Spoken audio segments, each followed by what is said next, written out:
Solutions is sounding its sirens to investors. The air and ground emergency medical services provider known as Global Medical Response making its debut on the NYSE today under the ticker GMRS. The company pricing its IPO at $15 a share, selling about 31.9 million shares of its Class A common stock. Now, the stock opened at $13.50 a piece. Right now, it's at $13.46. Valuation sitting around $3 billion.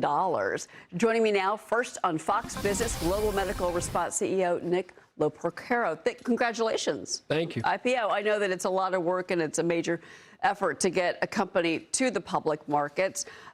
Talk about the decision to bring down the debut price to 15, because initially it was 22 to 25.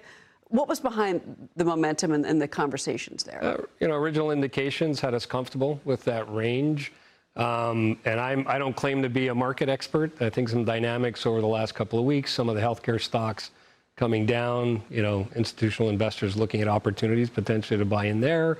And we all got together and said, you know what, this is still the right time for us to go to market. Company's performance has been really strong. Want to get out there, bring down our leverage, and start to grow. So we ultimately made the decision that we were comfortable going out. I'm assuming that's in partnership with KKR, because obviously KKR, they acquired Helicopter Ambulance Company or Medical Group. That was 2015. So obviously with KKR behind this, again, talk about that relationship and how that dynamic played in here. It's been a phenomenal relationship. KKR is just great partners. So in 2018, they brought the air medical and air and the ground businesses together. The investment thesis at the time was that if you offered an integrated offering, you'd get operational synergies and ultimately even deliver better coordinated care and ultimately better patient care. And that's proved out. We've evolved the model since then. We've come up with new modalities of care. We have what we call a nurse navigation line. 20 to 25% of calls that come into 911 actually don't require a traditional dispatch. Well, 1,400 counties across the country that you serve. This is a national story. 34,000 employees, 5.5 million patient encounters annually. So this is an incredible amount.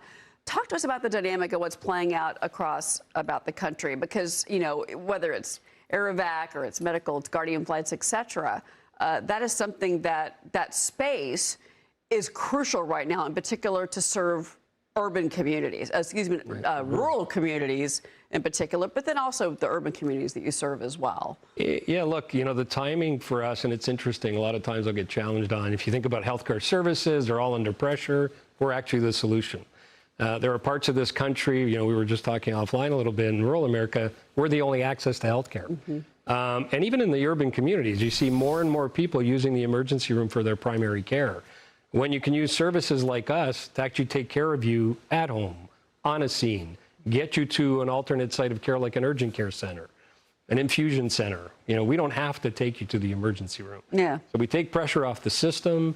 You mentioned the 1,400 communities. One of the data points we offer is 60% of the U.S. population resides in a community that we serve in one shape or form. That's 200 million Americans in our catchment area. That's really interesting. So also, too, we have some news today, actually, this just broke this afternoon. The vice president coming out and talking about Medicare fraud, and in particular hospice services and people, the identity theft. We've seen widespread examples in Minnesota and California. The vice president really focusing on California. I wanted to ask you about that and kind of what that means for your business, because what they're saying is the federal government is tired of seeing federal taxpayer money wasted, and in particular in the hospice space, they're pulling that money from a state like California and saying, we will manage it better than the state of California, for example. Does that impact your business? How would that play out for you?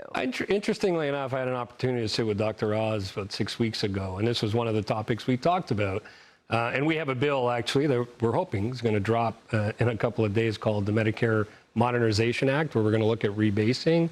And I think in that conversation with him, I think one of the things he appreciated, his closing comment was, we don't leverage EMS enough in the healthcare ecosystem. And back to the points I raised earlier, we can mitigate a lot of those issues that are being raised just by virtue of how we're handling that patient volume. Are you using AI? Are you integrating AI as in other medical services? Are you doing that as well? We do. So right now we have about 22 AI initiatives going on. We have about 16 teed up. What's interesting is our ultimate focus is We want our caregivers, we want to optimize their time hands-on patients. I don't want them preoccupied with charting and coding. And so we've put it in our revenue cycle. We've done analysis on our call flows. We've integrated it across the organization. We've embraced it. We have an AI governance team because this is healthcare, and we want to make real certain, we're not crossing any lines when it comes to patient care and patient identity. But it's been great for us. So the initial foray into AI for us has been very powerful. When you have early detection of pancreatic cancer with AI, you know that the world has changed. And I'm so glad that that's working out on the emergency front line as well. How are you going to use the proceeds? So first and foremost, bring down some debt. So we're going to lower our leverage. We're in a real good position, real strong financials. So we have opportunity for M&A if we choose to go down that path.